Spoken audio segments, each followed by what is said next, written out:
Good afternoon, class. I thought I'd give a brief Modular 4 or Week 4 video, kind of talk a little bit more about the fiction essay that's going to be due on Thursday, September 18th, and also talk about the first exam, which is going to be your fiction exam that's going to be due by 11:59 on Sunday, September 21st. So I'm hoping by now everybody had a great weekend.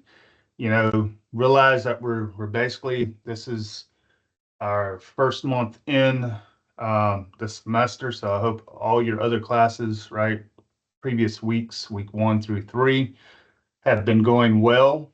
Um, we will take a look a little bit about Modular 4, and I will sort of preview a little bit with Modular 5. There's really not, I don't think, any additional reading like you have to do. It's just getting that fiction essay in by the due date and also completing that fiction exam by its due date. So what I want to do here momentarily is share my screen and then, sort of talk through some of this stuff. So again, you have these modular readings, right? And for this particular week, we're looking at Walker's Everyday Use and Amy Tan's Two Kinds. There's also some textbook readings, or you can click on the hyperlinks here to read about symbolism and conflict, which further sort of wraps up our literary conventions. And also you have the hyperlinks here to the actual stories for this week. I have also provided some videos that you can kind of go through. It looked like last week when you had to take the quiz, everybody did, for those that took it, did fairly well on the quiz. Um, the reading or the assignment for this week is basically a quote identification. It's due by the 14th, which is this coming Sunday, and it covers the readings for this particular week. So if you read those, it's really going to be helpful. A lot of the stuff that we've been doing assignment wise from week 1, 2, 3, and this week is helping you sort of, I hope, prepare for that exam, because you're going to see similar questions, or at least a style of questions on the particular exam. So if we click and look at this particular assignment for this week, um, portion of your actual exam coming up next week is going to have some quote identification or passage identification. And here it gives you A, B, and C, right? You want to identify the title of the work and the quotation it comes from, identify who says the quotation, and then explain what the quotation reveals about the character or theme.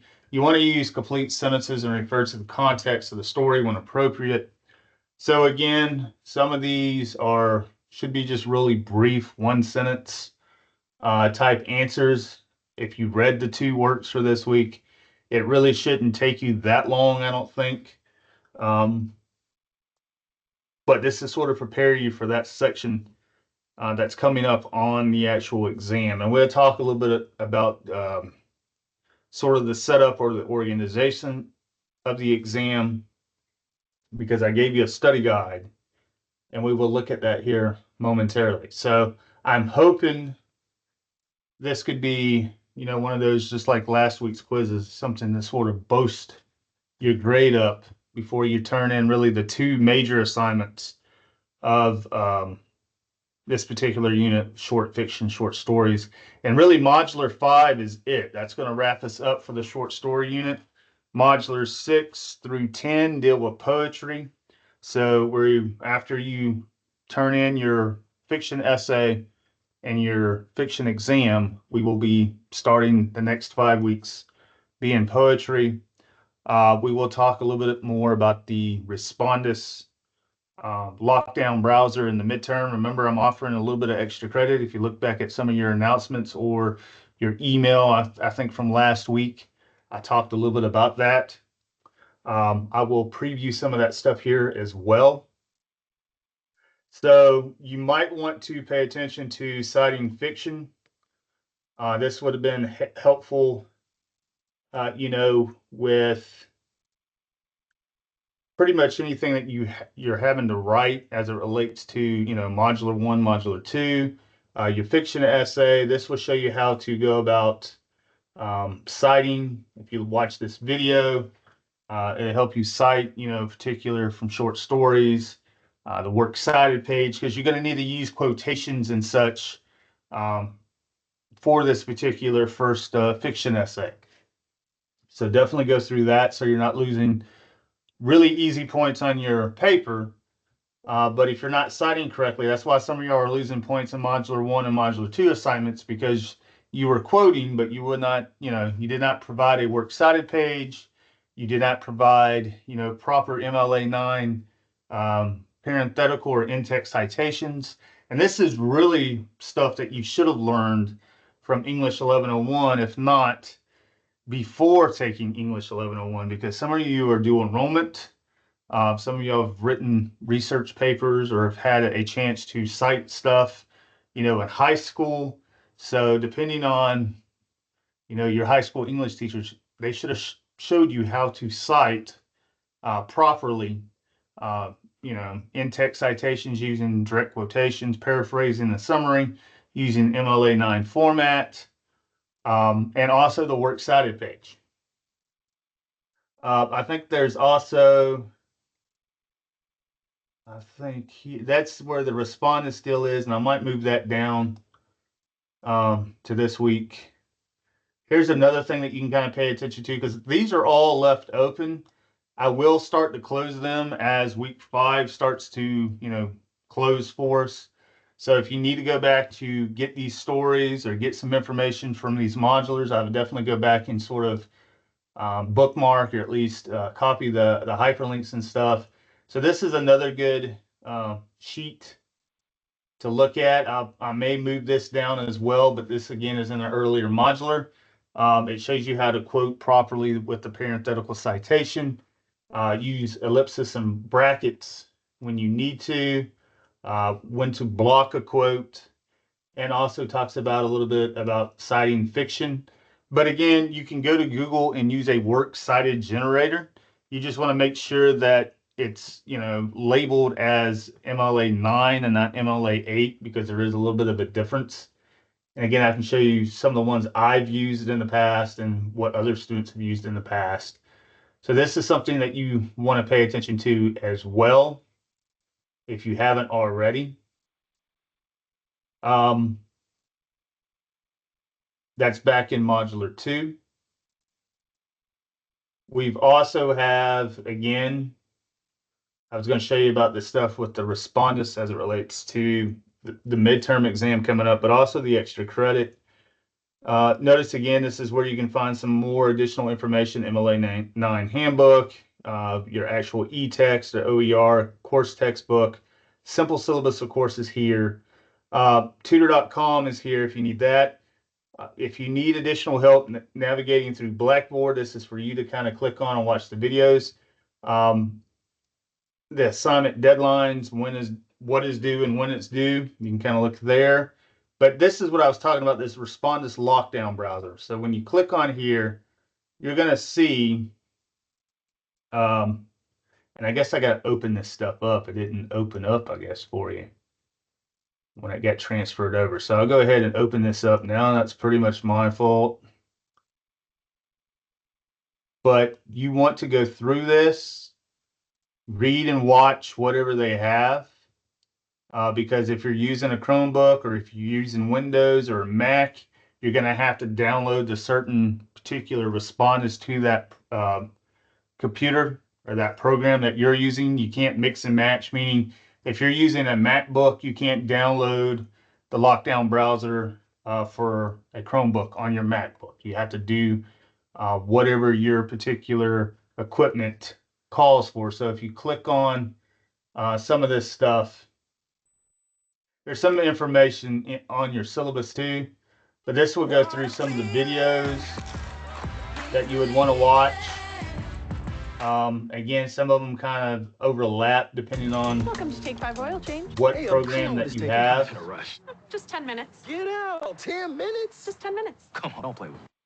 but you want to go through here and watch these. Like you can tell here, they're less. This one's less than 3 minutes, so it shouldn't take up a good bit of your time. Here's about Chromebook, right? How to go about downloading for the Chromebook. This is less than a minute. Installing Lockdown browser on. Here's one for Windows, which again, it sort of gives you some link. You can kind of look at it. There's another one for your Mac, if you're using a MacBook. Again, some hyperlinks, some instructions here that you want to read. And then that gives you some, if you need help with Respondus, you click on this and then it'll go through some different hyperlinks that you can kind of click on as well. So really what the deal was, you have extra credit, and really what I'm trying to get at is before the 17th of September, which I think is next Wednesday, you basically want to do a verification. There's one question that's going to ask. Relatively, it should be easy, true, false. Again, if you read some of the stuff in the syllabus, you should be able to get this. But I'm looking at it more as extra credit, being, are you able to get everything set up on your end, 3 or 4 weeks ahead of time before the midterm exam, when you actually have to have the lockdown browser to take that particular exam? Because if you don't have the browser, if you don't have the webcam or the web mic, you're not going to be able to complete that exam. And I don't want you to get a 0 because you don't have the equipment or you don't have the stuff downloaded properly. So this is going to kind of tell me and tell you whether you need additional equipment or if you need additional setup on your end of the computer.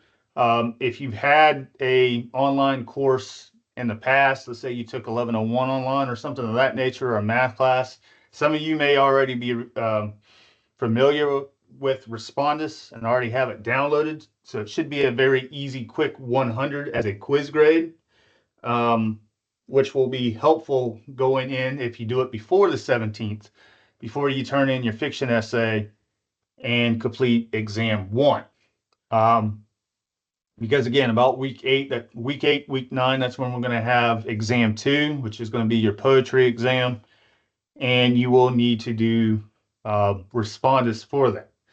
Now, if you live in an area where your internet is not, always on the up and up, meaning that it likes to come on and off, depending on which way the wind blows on a sunny day, or you don't have really updated equipment, you don't have a web mic or a webcam, that type deal, then what I suggest that you do is go to the closest Coastal Pines Technical College and use our equipment in a testing center or the library to be able to do your Respondus midterm. Because there they pretty much have everything for you. You still have to log in as you would normally, but they already have the Respondus. They already have the webcam and the web mic, and they will turn all that stuff on for you. Because that particular midterm exam, you only have 60 minutes.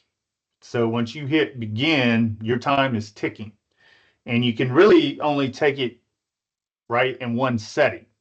So there's no way to click it and then, let's say 30 minutes in, you need to save it for whenever you start, you got to finish it. You got 60 minutes to finish. And I will open that up a little earlier, so that I'll probably give you about a week to do it at least. And it's timed, it's timeline sensitive, meaning you have to do it within that particular time frame.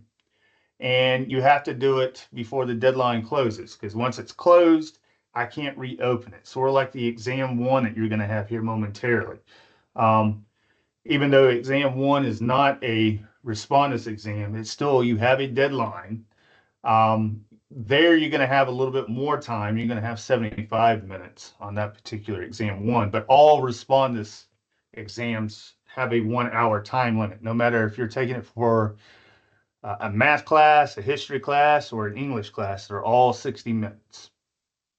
But if you want extra credit and you want to make sure everything is working on your end, I would go ahead and do this Respondus verification before next Wednesday. Because after that, you can still do the verification, but the extra credit is sort of time sensitive. I'm not going to give you extra credit because you did it on September 20th. I sent out messages about this within the last couple of days, so it's not like you just, you know, he's just popped this up on us 2 days before it's due. No, you would have at least a good week, maybe 10 days by the time the 17th came that I've mentioned this. Okay, so the exam. Let me pull that study guide up first, and then we'll talk a little bit about the paper because the paper is what's going to be due first. So again, you roughly have about 12 days from today, which is Tuesday. The exam again is going to be 75 minutes. There's going to be multiple sections, and I'll show you with this study guide how that's going to be, how the exam is sort of going to be, the study guide and exam mimic each other. The questions are going to be different, but the style of the questions are going to be same. And it's going to cover pretty much everything that we talked about from Modular 1 to Modular 5. So basically 5 weeks of work that we covered.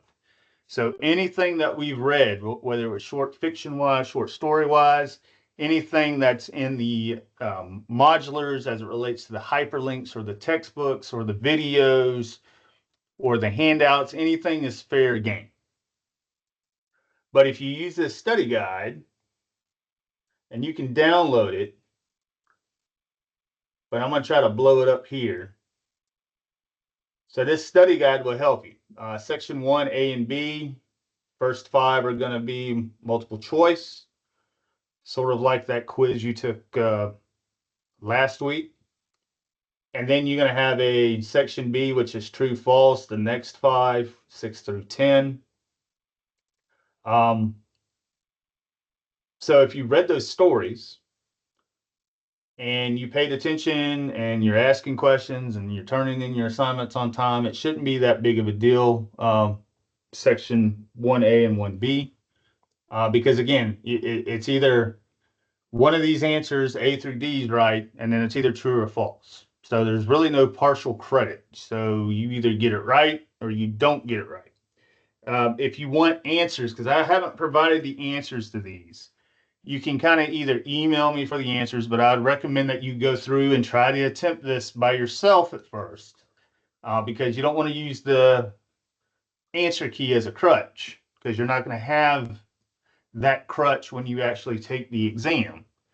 Otherwise, I will probably email everybody the answers probably by next Wednesday or next Thursday or so, before you actually have to have the final exam in by the following Sunday. Section 2 is short answer. Pay attention to the instructions, because the instructions I have here on the sample or the study quiz are going to be similar to what you have on your actual quiz. So basically what I say here is in 2 to 4 complete sentences, remember a complete sentence has subject, verb, complete thought, you want to choose 2 questions below and answer. You don't have to answer A, B, and C. You want to choose the 2 that you want to answer. So if you want to answer A and B, then answer A and B. If you want to do B and C, then answer B and C. But you don't have to answer all 3. Now, in the past, what I've done, if you have time, because again, you're going to have a time limit of 75 minutes on the actual exam. Whatever question is left over, let's say that you answer A and B, but you also, let's say, want to do C, I will give you some extra credit points for anything that's left over that you haven't answered. That will be, considered extra credit toward your final grade, either on your exam grade, or I can put it toward your SA1 grade. I will see which one maybe will benefit the most, right? And then the last section of the exam is going to be that passage identification and quote identification. And again, you want to read, pick 5 passages below it, answer both A and B. So there's going to be, A and B is going to be the same. It's going to just be a different quote. So what I'm looking for is, can you name the author and the story title? And can you give the significance of the quote in context? Why do we care about it? What's the meaning behind it? So it's sort of like what you're having to do for the assignment for Modular 4, except there you only have 2 works. Here you're having any of the 8 works that we've read since week 1 of modular 1 is up for play. But again, there's probably going to be 6. So if you answer all 5 and you got time, you want to answer that 6th one, I will let that be as extra credit as well, either toward your whatever your lowest grade is as it relates to the exam or the essay. Now, if you do really well on the exam and the essay, I could put those extra credit points toward one of your lowest grades from modular 1 through 4 at that point. Again, that's optional. It's up to you, but you need to go through, like, for the first 10, you have to answer all those.